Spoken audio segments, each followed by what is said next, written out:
Sometime next month, for the first time, the federal government is likely to declare a water shortage at Lake Mead.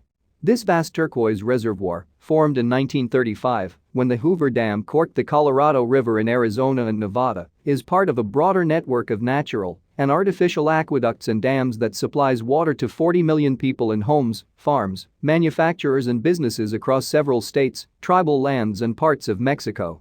Lights stay on in Phoenix, Tucson, Las Vegas, San Diego, Los Angeles and other southwestern cities because Hoover Dam hydropower helps generate the region's electricity.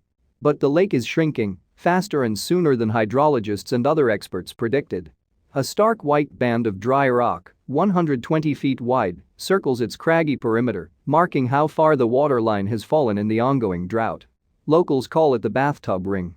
Bird's eye view of Hoover Dam with the reservoir behind it showing a ring of exposed white rock where the waterline has dropped. Walking Lake Mead's shoreline in the blistering July sunshine offers other reminders of the receding water. Swimmers gather in an area that they call a beach but is really an exposed portion of the reservoir's rocky floor, some distance from the place further inland where people used to sunbathe. Marina ramps are closed because the water isn't high enough to properly launch a boat.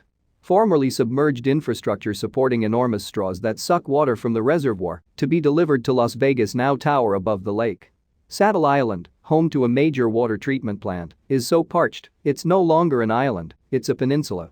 Lake Mead and its troubled fellow reservoir upriver, Lake Powell, symbolize a broader threat. The entire Southwest has been baking in a 21-year drought and in this summer's successive heat waves, which have also roasted Northwestern states. How communities and businesses everywhere live with this change, how they adjust to the idea that water is a precious, waning resource rather than an abundant, inexpensive commodity, is being tested in the Southwest.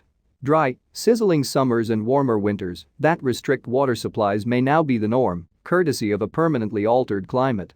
A lot of our problems are creeping. They aren't acute. Drought isn't something that just happened here, it's been going on for 2 decades, says Kristen Averyt, Nevada's climate policy coordinator and a research professor at the University of Nevada at Las Vegas. But this recent heat wave should be sobering because this is arguably the most significant heat wave North America has experienced. And it's here to stay.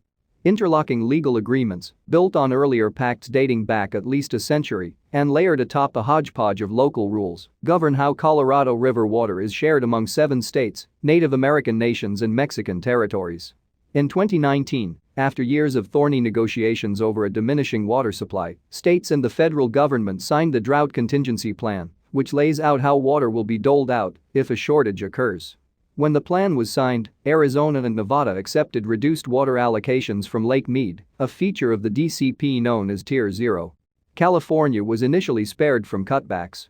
Colorado, New Mexico, Utah, and Wyoming are served water from Lake Powell, where water levels have plunged. A shortage may be declared next year. The hope was that these first, incremental steps might slow Lake Mead's depletion and delay more severe restrictions. The reservoir's surface elevation at Tier 0 was 1,090 feet, well below its peak of 1,226 feet in 1983.